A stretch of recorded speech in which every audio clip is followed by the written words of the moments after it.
We are going to show you guys now the rampage that Donald Trump just went on today, an absolute massacre on Truth Social. It was quite frankly absolutely insane. I'm just gonna pull up Truth Social because I think there's like 10 of them that he posted. Some pretty provocative things. Most people are going to be pointing out. So let's start with the biggest one. Um, and it looks like, oh, did he actually go in and delete them? That's very interesting. No, I don't think so. I think they're still there.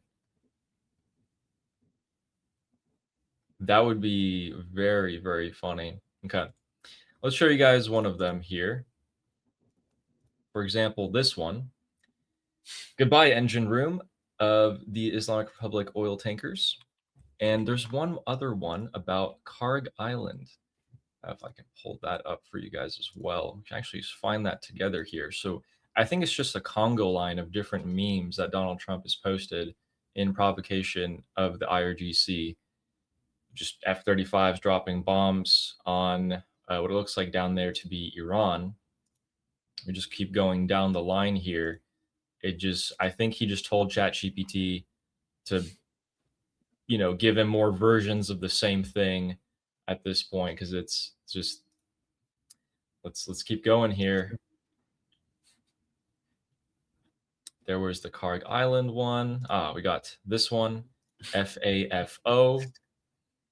And guys, when he posts a lot of Truth Social things, right, like these, he's got some time on his hands. So there's nothing crazy happening right now or today.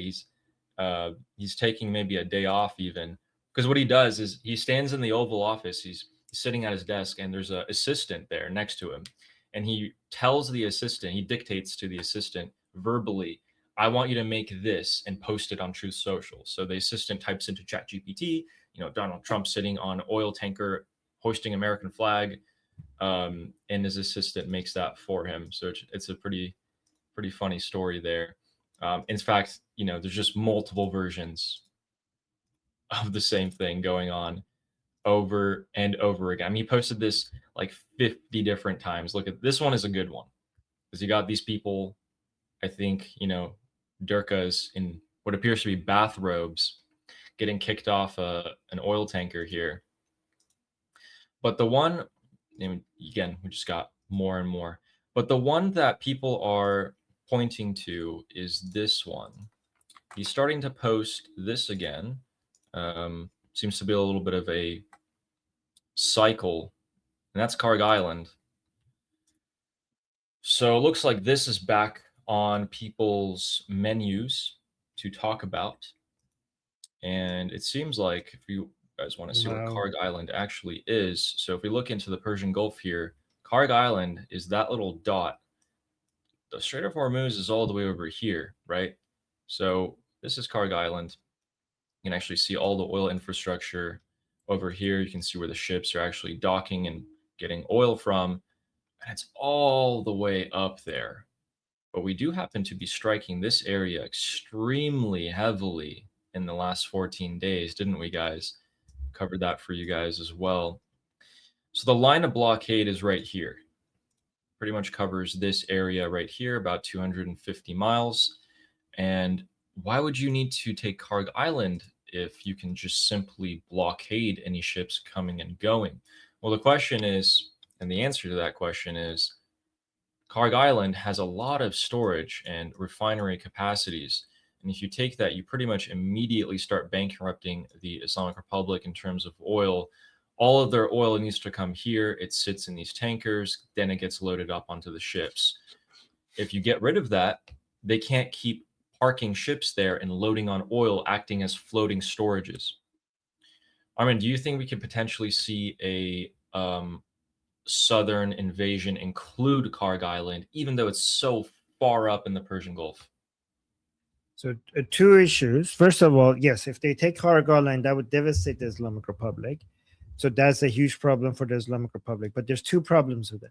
One, it's completely in sight of the Islamic Republic's rocket launchers and drone bases, so the American soldiers will be very vulnerable there without like a defense system being there. So they will be. It's a very risky operations. Two, um, the if you take Kharg Island, the Islamic Republic wouldn't be able to put a lot of like it would really hinder their ability to put oil out there, which is bad for the Islamic Republic. But that also means that there will be so much less oil in the markets, which I don't know if the world or United States oil reserves could tolerate that. It could also be a bluff that that's a thing that they are that worried about, but it might. I mean, it's likely not. But the thing is that people are like, okay, well, if you go take Kharg Island, there's so much oil sitting there, just go take that and then put it in the market or whatever, and that will solve the problem. Okay, the issue is that would be a one-time solution, because which might be give you a buffer for a short period of time, but the problem is that then Kharg Island itself doesn't produce any oil. It's where the oil comes to get on the oil tankers, right? It's like the reason why Kharg Island is works for this is because the surrounding water areas is the depth is like exactly what you need for like big oil tankers, right? So that's why it's a very strategic island that you could do this around. However, uh, once you take over the island, then the Islamic Republic is not going to send oil that it extracts from all its oil wells to Kharg Island for it then to go to the rest of the world. So you might get a one-time payment, but then you're not going to get. It's going to stop. Like there's like obviously the Americans can't just go and start operating all the oil wells. There's like these are government employees. Like what are you going to do? Like you can't. Like the oil is going to stop coming to it. So that's going to be very difficult to do.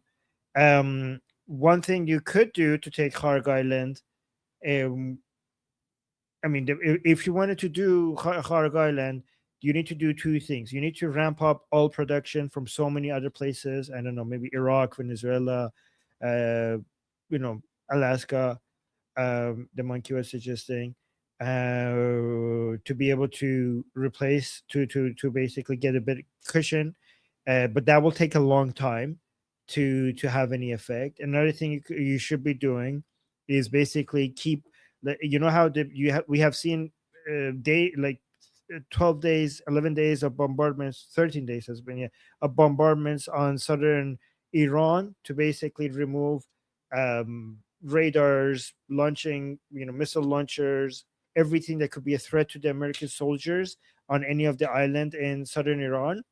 You need to do that a lot more because the Islamic Republic is still able to throw missiles and drones and stuff. You need to go higher and you need to clear all that like you need to see like a few weeks of really aggressive attacks in southern Iran to be able to then have your Marines there without putting them in great risk, right? And honestly, if you want to, but taking Kharg Island